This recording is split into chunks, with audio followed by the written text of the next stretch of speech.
Good day sa inyo lahat. Dito tayo sa Manawag, sa farm ni Mr. Jomel Tamsak. So, nandito yung kanyang manager po, si Jepper. Kasama natin si Mr. Ricky Gilera dito. So, si Mr. Jomel saka Mr. Jepper gusto nilang i-share sa atin kung ano yung nakuha lang benefit sa Atobi sa pag-aalaga ng baboy saka sa kambing. So, Sir Jepper, ano bang experience mo sa Atobi sa inyong baboy? So yun po sir, ang experience po namin na benepisyo ng mga baboy po, hindi ho mabaho yung dumi ho nila. Bale, nung hindi pa ho kami gumagamit, so naamoy ho namin kahit na nasa labas pa ho kami, naamoy na ho namin yung baho ng dumi ng baboy ho namin. Pero nung nag-start na ho kaming gumamit, mga ilang araw lang ho, yun, napansin ho namin, hindi na ho mabaho yung dumi ng baboy ho namin, tsaka yung sa panganganak ko malulusog ho yung mga baboy ho namin. Tas nag-testing din po kaming nagkatay doon po sa ginamitan namin ng Atobi. So yun, maganda ho talaga yung resulta. Manipis ho yung taba, sobrang kapal ho ng laman. Okay, so nakwento mo dati sa amin na may nanganak na baboy na Opo. before pa nagpapaanak kayo ng baboy, ilan ang anak? Dati po, pinakamataas na ho namin dito is 8. Okay. 8, tapos may may mortality ho kaming 2, 3 ganun. Nung gumamit na nga ho kami ng Atobi yun, may nanganak ko sa baboy namin nag-start ho sa 10 hanggang 12. First time pa lang ho nung mga baboy yun namin. First time. Na mga anak po. Record breaker din. Oo. Tapos sabi mo rin sa akin, meron kayong inahin na medyo tinulungan yung mga anak, no? Bakit? Kasi ho, sa sobrang laki ho nung anak ko, nung biik ho na lumalabas, parang nahihirapan na ho talaga yung ina. So kaya hinihila na lang ho namin yung biik para mailabas lang ho niya. So lumaki yung biik nung nagamitan nyo? Nasaan yung mga biik ngayon na yun? Dito po sila. Nandito? So, halo-halo na dito yung mga baboy? Doon sa baboyan. So, ito tayo sa mga beak. So, titingnan natin yung mga beak nila Mr. Jepper po.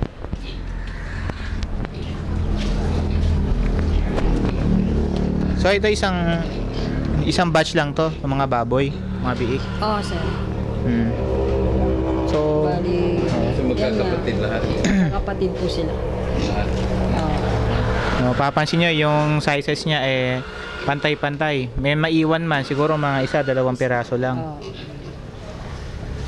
At saka ang isang napansin po namin, mabilis ho silang bumigat. Kasi nasubukan na ho namin nung unang bake ho namin dito.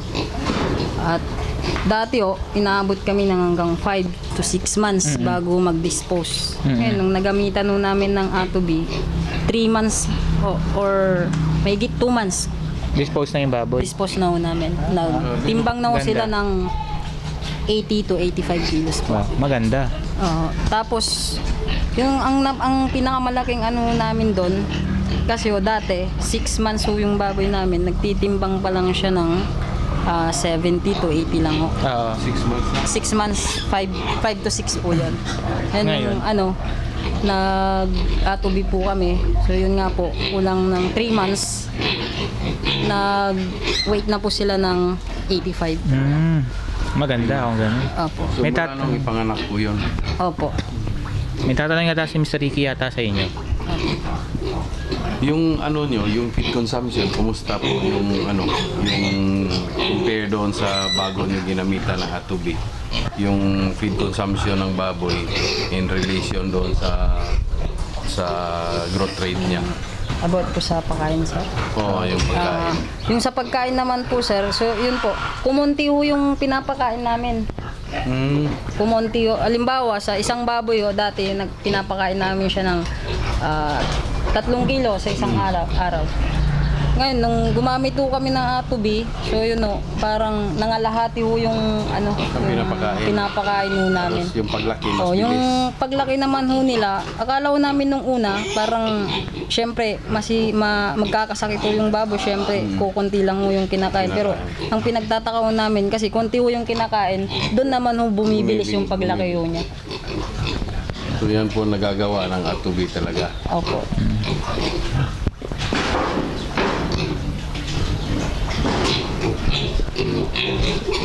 So, yung mga baboy naman sa kabila, ano yun? Mga grower nyo na starter? Grower na po. Grower na. Opo. Ayun. So, tingnan natin yung mga baboy.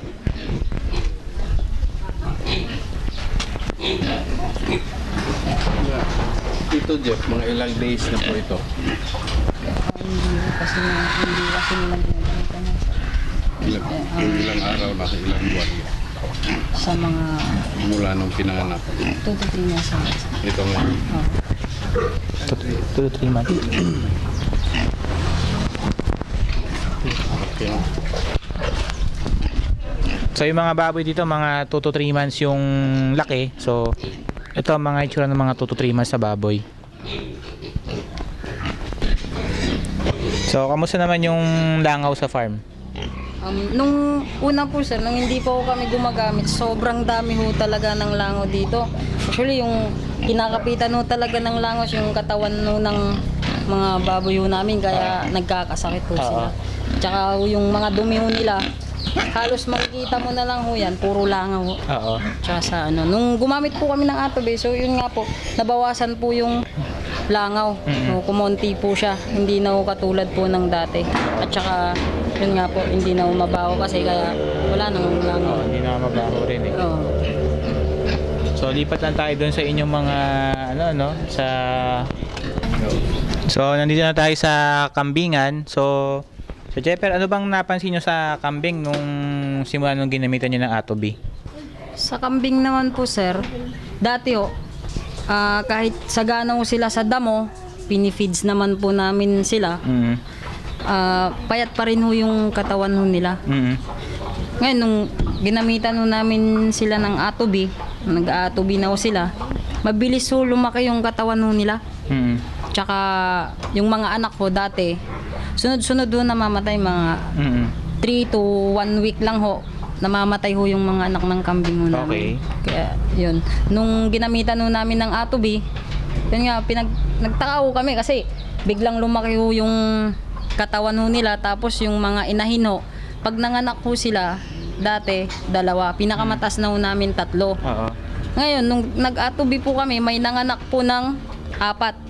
Yun po yung nasa dulo. Ay, nasa dulo? Oo. Yun nagkakamot? Oo. Bali, 2 beses na ho siya nanganak ng 4. Talaga? Magkasunod 4 ha? Oo. Saan magaganda yung balahibo ng kambing nyo? Oo. Yun nga, yun din ho yung isang napansin ho namin, kuminis ho talaga yung balahibo nila. Tapos hindi na kayo gumagamit ng mga iba pang gamot? Hindi na ho sir, yun lang ho, Atobe lang ho yung maintenance po namin. So yun, nakatikim na rin ba kayo ng karne ng kambing? Hindi pa? Nakatikim na rin ho kami. Na may Atobe? Oo. Kamusta lasa? Masarap po talaga. Eh yung anggo? Yung... Maanggo ba yung karne? Hindi naman ho, wala ho siyang amoy na, yung katulad ho ng dati na parang may... may amoy na hindi siya. makaaya-aya. Oo. Pero yung nung ginamitan nga ho namin ng Atobe yun, parang normal lang ho na wala na ho yung amoy na anggo, parang maanggo kung tawagin yun. Kamusta naman yung gatas ng kambing, ng mga inahing kambing? Yun ho, malakas ho yung gatas. Tas mapapansin ho natin yung mga suso nila, normal na suso ng kambing, maliliit lang pag sa mga native. Ngayon yung mga halos bumukano yung mga paa nila sa laki ng suso nila kasi sa daming gatas. Maganda, ang gano'n. Ganong katagal nyo inaalagaan ng kambing bago nyo kinatay dati? Ilang buwan? Yung lasa ng gatas, kamusta naman? Hindi ho namin inaano yung gatas sir kasi mga native pa lang po sila. Yun pong... Tagal ng pagpapalaki? Yun. So tulad ho nun.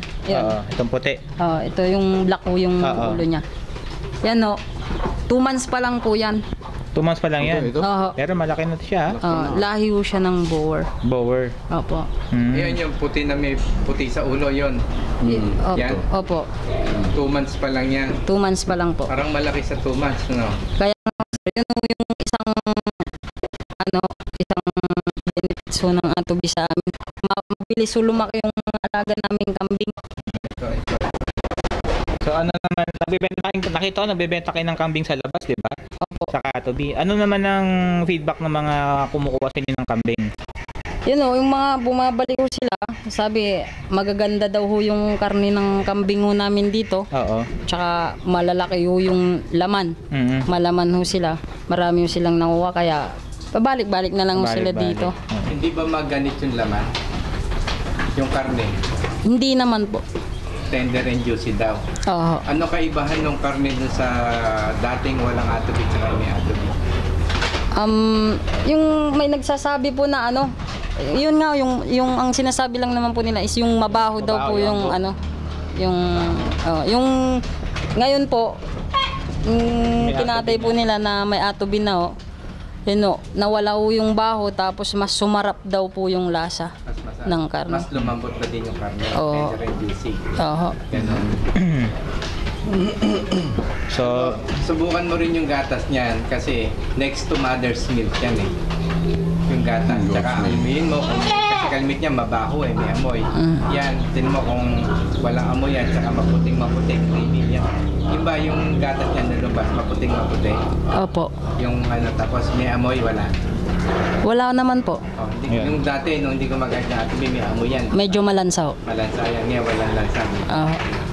Pwede mo inumin yan ng, bawa, di naggatas ka. Yung midway, doon ka kumuha. Miski hindi mo i-pasteurize yan. Kasi wala nang bacteria yun. Sa loob ng katong kasi pinatay na yan. Nandun naman po yung ibang anak na 3 ato days. yung mga ibang, ilang araw? 3 days po. 3 days. Sige, puntahan natin. Dito po, 2 days pa lang po niya. So nakikita nyo ngayon ay puro mga 3 days old pa lang na kambing. Kita nyo naman ang gaganda ng mga health condition ng mga kambing. Paano yung survival nila? Hindi na gaanong nagkasakit, namatayan? Hindi na po. Hindi na? Dati po talaga namurong problema kami, mga 1 week pa lang ho ng kambing. Yun, maliliksi pa ho sila. Tapos pagka 1 week na ho silang yung parang nananamlay na ho sila. Tapos bigla-bigla na lang ho, pagising na sa umaga, may makikita na lang kami, patay na ho yung anak ng kambing na May tanong ba kayo, Mr. Ricky? Wala. Okay na pa. Okay. So, anong mapapayo mo sa mga kababayan natin na gusto mag-alaga ng baboy saka ng kambing? So yun po, kung yung mga gusto pong mag-alaga ho ng kambing, tsaka baboy ho, pinakamainam po na gumamit po sila ng atobi. Pinakamagandang hindi na ho sila gagamit ng anong gamot man ho. Yung atobi na ho yung gagawin nilang maintenance. Mas maganda pa ho yung alaga nilang hayop. Gaganda pa ho. At saka bibilis ho yung paglaki ho nila, mas malaki ho yung kita nila. Maganda. So yun po, sa mga kababayan natin na gusto makakuha ng kambing na maganda ang performance, yan. Meron po dito kila Mr. Jomel Tamsak po, kila Mr. Jeffers sa may Manawag, sa Barangay Pantal. Opo. Yan dito. So Pwede ba siyang, let's say, ibigay yung telephone number niya para kung sakaling meron gusto magtanong, magpaturo? oo, ano ba yung Baka pwedeng sila kumuha na lang sa'yo ng atobi. Opo. ano yung number niyo pwedeng tawagan dito kung gusto niyo kumuha ng kambing? Ayun po, kung gusto ninyong kumuha sa amin ng kambing, mag-order ho o kaya ng atobi po, text nyo lang ho ako sa number na 0923-440-1773. Pakiulit mo lang sa isa lang.